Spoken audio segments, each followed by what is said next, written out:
바랍니다. 다음은 질의 순서입니다. 질의는 국회법 제60조에 따라 일문일답 방식으로 하겠습니다. 질의 시간은 지금 의원님들이 7분씩 해도 12시까지는 한 번씩 하실 수가 있습니다. 그래서 질의 시간은 7분으로 하도록 하겠습니다. 그러면 더불어민주당 비례대표 출신 송옥주 의원 질의하십시오. 네, 더불어민주당 송옥주입니다. 새로운 정부가 출범한 지 3개월이 지나는 동안 우리는 변화를 느끼고 있습니다. 지난 9년 동안 재벌 대기업과 사용자 중심의 고용노동 정책에서 노동조합과 노동자 중심의 고용노동 정책으로 바뀌고 있고요. 자본과 노동의 관계에서 일방적으로 기울어져 있던 운동장이 바로 서기 시작한 것입니다. 오늘 이 청문회를 통해 새 정부의 초대 노동부 수장이 선택되면 고용노동 분야 정책들이 탄력을 받아 신속하고 안정적으로 추진될 것이라 생각을 합니다. 김영주 장관 후보자께서는 노동운동권 출신뿐만 아니라 17대 환노위위원으로 활동할 당시 비정규직 문제를 집중 공론화하였으며 공정안전보고서 평가, 중대재해 발생 시 현장 보전 의무 신설 등 산업안전보건법을 통과시켰습니다. 맞으시죠? 예, 그렇습니다. 예.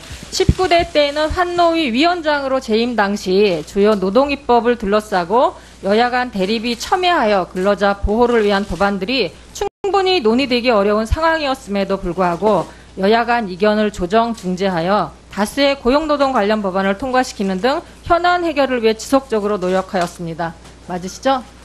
예, 네네. 특히 제가 좀 살펴보니까 전국금융노조연맹 상임부위원장 시절에 여행원제를 폐지를 하고 전직 여직원의 호봉 조정을 실시하는 등 남녀 고용평등 증진에 기여한 공로로 국민포장을 받은 바가 있으세요. 예, 구체적으로 어떤 내용이었나요? 예, 제가 은행에 근무할 때 여행원 제도가 있었습니다. 여행원, 남행원 제도인데 직급의 구분이 아니라 성별로 구분되어 있는 네. 그런 직급이라 여행원들은 제가 그 노동운동에 뛰어들게 된 배경도 제가 입사 10년에 갓 입행한 남자 행원보다 월급이 작은 걸 판단하고 노동운동을 뛰어들었습니다. 네. 그때 마침 김대중 정부에서 그 남녀고용평등법, 그때 당시 정부가 아니라 평민당입니다. 남녀고용평등법을 제정한다 그래서 근로자 대표로 그 참여를 해서 남녀고용평등법을 함께한 공로로 제가 국민포장을 받았습니다. 예. 그 여성과 취약계층 노동자를 위해 많이 애를 쓰신 부분이 있고요. 또 여행원제 폐지와 관련 경우에는 저희가 지금 추구하고자 하는 동일노동, 동일임금과 유사한 그런 행태여서 아주 앞서서 그 노동관계된 부분들을 현장에서 몸소 체험을 하셨다 생각을 합니다. 후보자께서는 전직 농구선수이셨던 만큼 더불어 잘 사는 경제, 소득주도 성장을 위한 일자리 경제의 목표 달성을 위해서 3점 슛 골인하시리라고 기대하고 있습니다. 다음 질문을 하겠습니다. 저희 100대 국정과제를 살펴보셨죠? 네. 예. 그 중에 과거에 비해서 전체 공약 중에서 고용노동 분야가 큰 비중을 차지하고 있습니다. 다 살펴보신 거죠? 네, 그렇습니다. 예. 국정과제의 성공적인 실천을 위해서 앞으로는 이행 전략 수립이 중요하다고 생각을 합니다. 국정과제 수행을 위한 추진 계획이나 향후 대책이 있으신지 간단하게 설명 좀 부탁드릴게요. 예, 그렇습니다. 제가 앞서 모두 발언에 말씀드렸듯이 우리 사회가 굉장히 양극화되어 있어서 불평등한 구조입니다. 네. 그래서 문재인 대통령께서 당선되자마자 1호로 일자리 위원회를 만드시고 상황판까지 설치를 하셨습니다. 그리고 얼마 전에 100대 과제 중에 주요 5대 과제를 말씀하시면서 일자리 문제에 대한 그런 거를 얘기를 하셨습니다. 그래서 그 100대 과제 중에 5년간의 국정계획에도 고용노동부의 노동 분야가 큰 비중을 차지하고 있습니다. 지난 3개월간 그 최저임금 인상, 공공부문 비정규직 전환과 같은 적극적인 노동 정책도 그 100대 과제에 의해서 추진된 걸로 이렇게 알고 있습니다. 이제 노동시장의 변화라고 생각을 합니다. 그리고 정책 추진 과정에서는 다양한 이견이 있는 걸로 알고 있습니다. 제가 장관에 취임하게 되면 이런 부분을 다 담아서 그 문재인 정부의 일자리 정책에 함께 할 수 있도록 여러 의원님들의 의견도 같이 구하도록 하겠습니다. 네. 그 후보자께서 상임위 활동을 하시는 동안 비정규직 문제에 관심이 많았다고 제가 알고 있어서 비정규직 관련된 질문을 좀 드리겠습니다. 혹시 경희 모델이라고 들어보셨어요? 네. 경희 모델. 경희대의 비정규직 네, 정규직화한 네. 부분. 처음에 예. 청소부 시작해서 우리 네, 사회에 파장을 네. 일으켰습니다. 맞습니다. 청소 문제. 네. 가이드라인의 적용 대상이 아닌 사립대인 경희대가 지난달 1일 비정규직 청소 노동자 전원을 정규직으로 채용하면서 사립대 정규직화 사례인 경희 모델을 탄생시켰습니다. 이는 공공부문 정규직 전환 가이드라인이 민간 부문에 긍정적인 영향을 미친 소중한 사례입니다. 정부의 의지 여하에 따라서 비정규직 처우 개선과 정규직 전환의 성패가 달려있는 만큼 앞으로 후보자님이 비정규직 문제를 최우선적으로 해결하는 모습을 기대해 보겠습니다.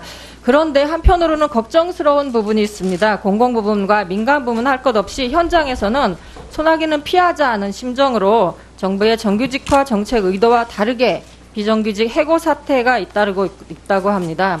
소나기가 아닌 장맛비로 체감할 수 있도록 불법 행위에 대해서 전방위적이고 철저한 관리 감독이 필요하다고 생각하는데 의견이 어떠신가요? 예, 위원님 말씀이 맞습니다. 정부에서 공공부문에 대한 비정규직을 정규직화로 발표를 하고 나서 계약 기간이 끝난 비정규직들 계약을 연장하지 않는가 네, 네. 또 여러 가지 제도를 실시하고 있는 걸로 알고 있습니다. 이에 대한 제가 취임하게 되면 네. 이에 대한 방안을 강구하도록 예, 예. 하겠습니다. 예, 현재 정규직화 가이드라인에 따라서 비정규직에 대한 특별 실태조사가 진행 중인 거로 알고 있는데요. 예. 시행 초기이다 보니까 현장 안착을 위한 시간도 필요하고 또 일부 전환 대상 기관들 중에서는 정부의 정책에 반해서 도발하는 기관도 있다고 들었습니다. 후보자가 생각하시기에 이 비정규직의 정규직 전환 추진 중에 드러난 문제점과 예상되는 또 문제점 그리고 이에 대해서 어떤 조치를 취할 건지 간단하게 좀 설명 좀 부탁드립니다. 예, 지금 위원님 말씀하신 대로 정규직 공공부문 비정규직을 정규직화하기 위해서 지금 추진단을 구성을 했습니다. 네. 500여 명으로 구성된 전문가하고 컨설팅 팀을 꾸려서 네. 진행을 하고 있는데 아직 방안이 나오지 않고 있습니다. 취임하게 되면 이로 인해서 왜곡된 그런 왜곡돼서 희생되는 그런 비정규직이 없도록 잘 살펴보도록 하겠습니다. 네, 송옥주 의원 수고하셨습니다. 다음은 자유한국당 비례대표 출신 신보라 의원 질의하십시오. 네, 자유한국당의 신보라 의원입니다. 우선 도덕성, 자질, 전문성 문제로 낙마하게 된 조대엽 후보자 이후에 새롭게 고용노동부 장관 후보자로 내정되셨기 때문에 막중한 책임감을 더 느끼시리라고 생각합니다. 오늘 인사청문회에서 국무위원으로서의 자질, 도덕성 능력 등이 충분히 검증되기를 희망하겠습니다. 어제 실시간 검색어에 오르실 만큼 이슈가 되셨는데요, 후보자님. 후보자의 인턴의 취업 경험 없는 35세 딸, 오피스텔 등 2억 5,500만 원 재산, 딸이 용돈과 아르바이트로 모은 돈이라는 기사 내용이 화제가 됐습니다. 저도 자녀분과 같은 청년 세대 또래로서 좀 놀라운 내용이었는데 이 기사를 본 많은 청년들도 이런 알바라면 나도 하겠다라며 공분을 좀 사기도 했습니다. 사실관계 확인이 필요한 측면도 있고 좀 해명이 매끄럽지 않아서 논란을 스스로 자초한 측면도 좀 있다고 봅니다. 이 내용의 검증을 위해서 몇 가지 좀 질의를 드리겠습니다.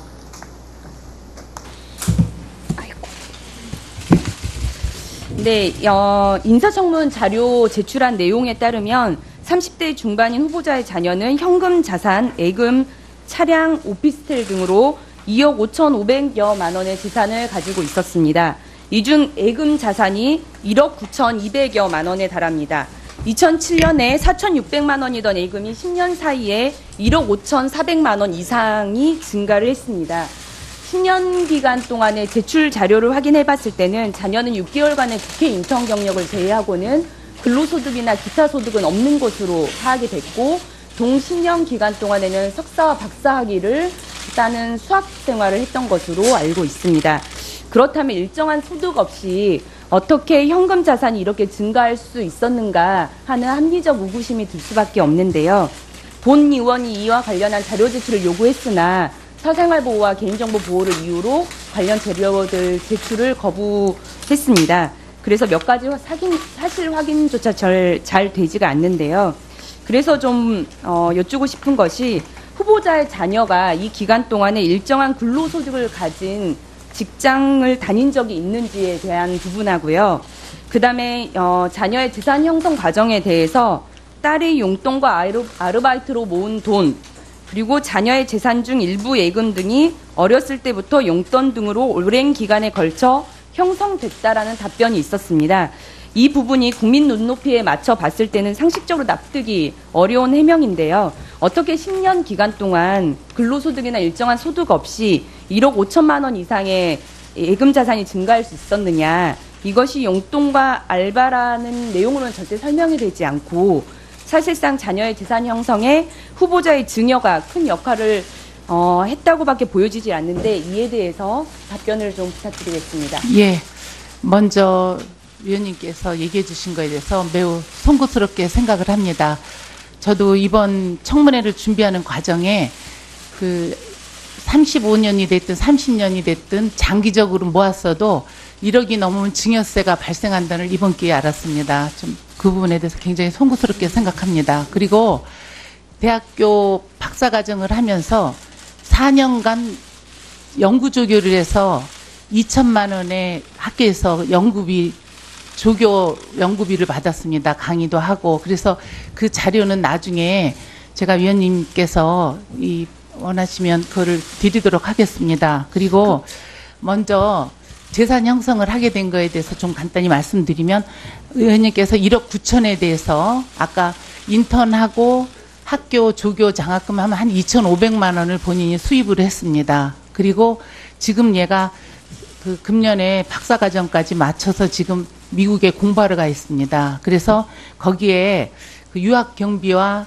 생활비가 이제 9월 학기가 시작되기 때문에 그 부분의 잔고가 한 4,700만 원 정도가 남아 있습니다. 미국은 아파트를 구하게 되면 일정 금액을 보증금으로 내게 돼 있는데 연간 10만 불까지는 그 외환관리법이나 이런 거에 관계없는데 그 4,700만 원이 그렇게 들어 있습니다. 그래서 1억 9천에서 그 말씀을 드리면 한 7, 8천만 원은 그런 용도가 됐고요.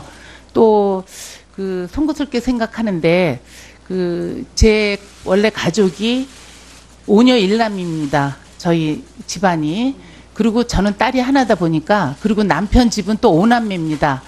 다 합하면 집안이 모이면 한 20명이 넘다 보니까 핵심적으로 해주시는 게 네, 좋을 것 같습니다. 죄송합니다. 네. 예. 네. 그래서 애가 하나다 보니까 설날이나 명절 되면 한 2, 300만 원씩 세뱃돈을 받고 그러면 얘는 그 돈을 다 모아서 이번에 보니까 통장이 18개 됐습니다. 그럼에도 불구하고 국민 눈높이에 맞지 않는다는 걸 제가 말씀드리고요.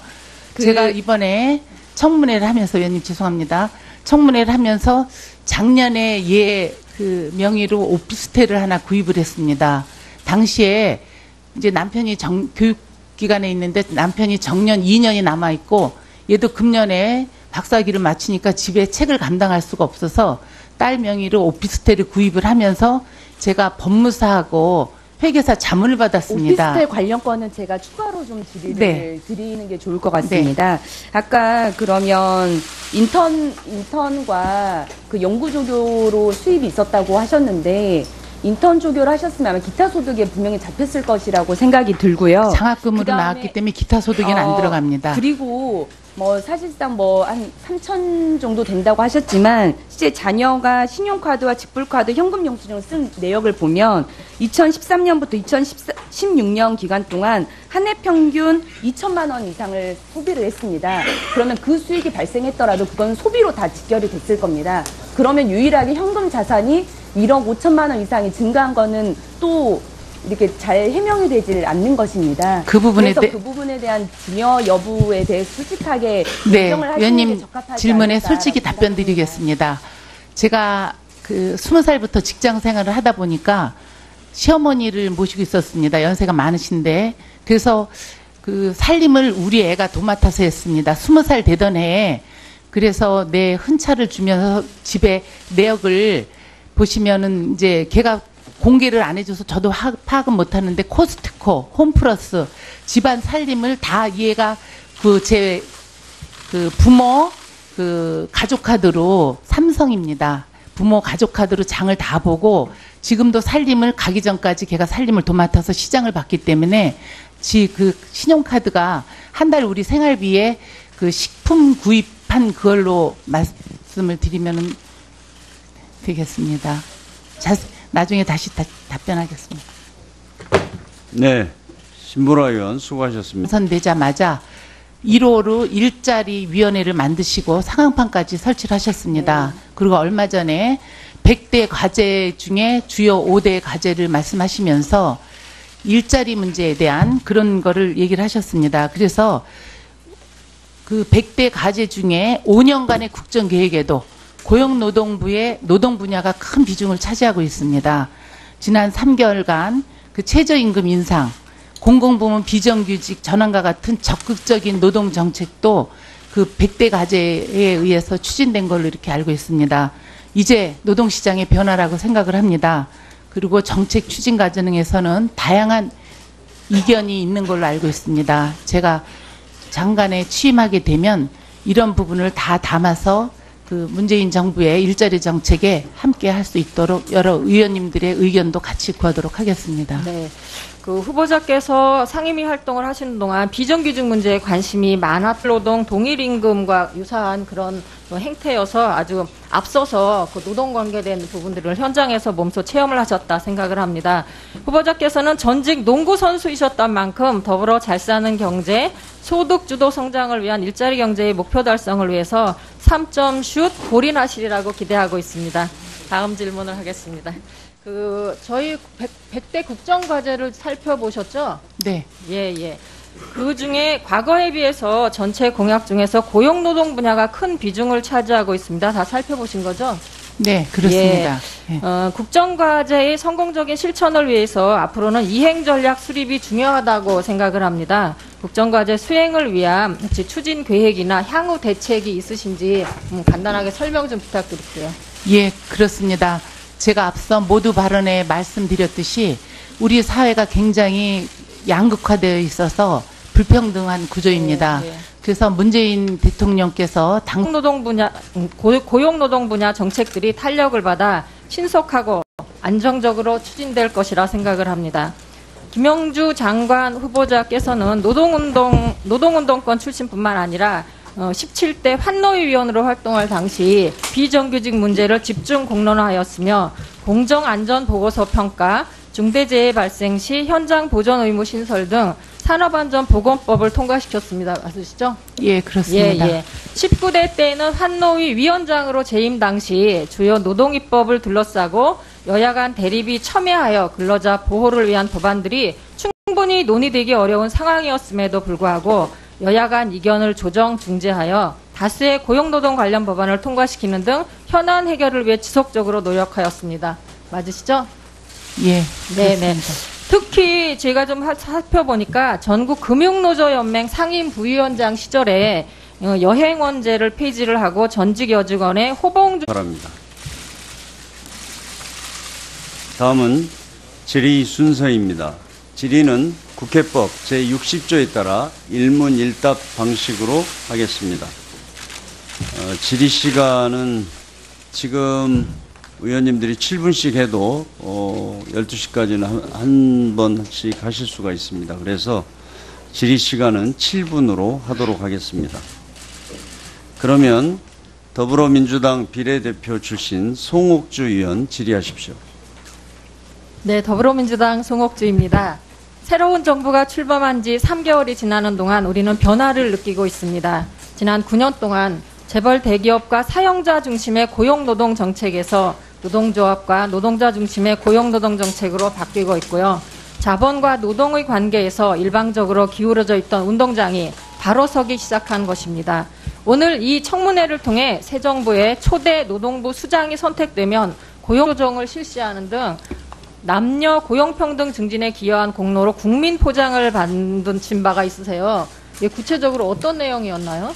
예, 제가 은행에 근무할 때 여행원 제도가 있었습니다.